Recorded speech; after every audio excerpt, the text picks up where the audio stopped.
Right, welcome to brand new video. Just coming from doing a little bit of grocery, and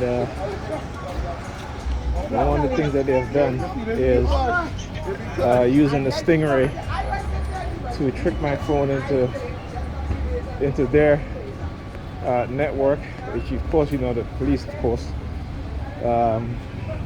using my phone, no problem. All of a sudden today, I called my kids, and it says that my phone is not on the network. And I'm like, what do you mean?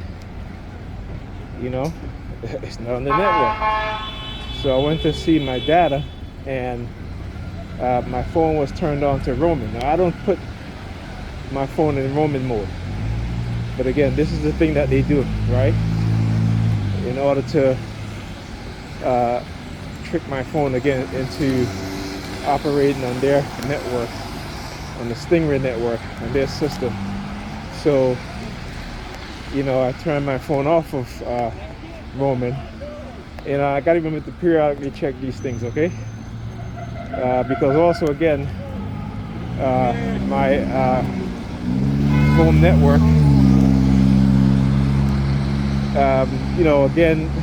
logging into another, you had a fire truck now? Yeah. See, I didn't do a recording while going to the grocery store because, again, I wanted to see what it is that they were going to do. I haven't been outside in I went outside yesterday just because I was basically cleaning up my room, my bedroom.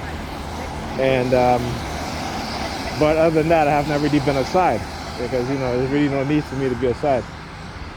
Actually, I shouldn't say that. I do have to go get my medication, but the pharmacy was temporarily closed, I guess, because of the Christmas holiday. So the pharmacy wasn't open. I'll probably go early next week. And so, like I said, so now when I turn on my computer, I have to make sure that it's not on the other phantom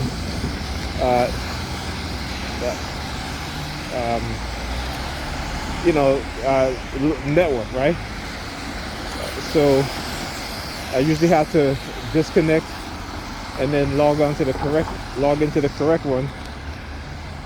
And since I've been doing that, they have been really, really upset, right? So, I'm talking about the heavy noise campaign. I'm talking about hearing the sirens now because I started recording, right? Because the notion of trying to shut me or trying to silence me, and like I said, and the minute they try to convince your mind to be quiet about your targeting, is also the worse your target is going to get, right? Because particularly when it comes to the remote neural monitoring, and the headache that it causes, the mental exhaustion from the pain. It's raining. It's raining, but he's lighting up his cigarette. Look at him. You ever seen this shit? It's fucking raining, and he light up a cigarette. Yeah. See, like I said, whenever they can't bring out the fire truck, you just hear them though, because the firehouse is right when you turn from the grocery store. It's right there, right next to the grocery store, I should say. But yeah. So this is what they've been doing. So I gotta periodically check my phone to make sure that my phone isn't on roaming. Because when I went to check my bank account, and it wouldn't let me log in because it says my phone is not on the network. And I was like, what's going on here? And that's why I went into the settings, and I said to myself, let me see, if my phone have, and it says the network, the proper network. Look, you can looking down his shoes. Look. It's funny as shit. Yeah, I'm gonna keep recording every day, no matter what they say. Gotta let them know. So yeah, it says that I couldn't get into my bank account because my phone wasn't on the network. So this is when I went into the settings and I saw that they literally turned my phone roaming option on. Okay, so why do you think they do that? Right? Why do you think they do that? Well, they do it because if they get caught hacking into my service provider network, that means that they could no longer access my phone, you know, through the network. So what they'll do is switch your phone to roaming. So when your phone is on roaming, it's likely that your phone is going to pick up their other network, which is the Stingray network.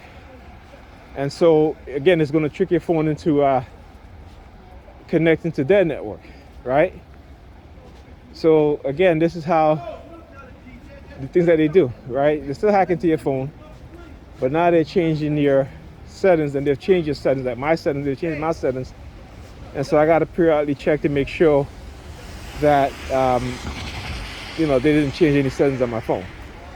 But this is what we got to go through as targeted individuals, because they're constantly trying to keep us under surveillance, and they feel that they feel that they have the power to do so, and that we shouldn't say anything because, you know, otherwise they're going to make our lives a living hell. Well, our lives as TIs are already a living hell, so they can't make it any worse. Well, you know, I mean, they can't make it worse, but you know, hey, okay? But the fear of them destroying your life, they figure it's enough to make you silent about your targeting.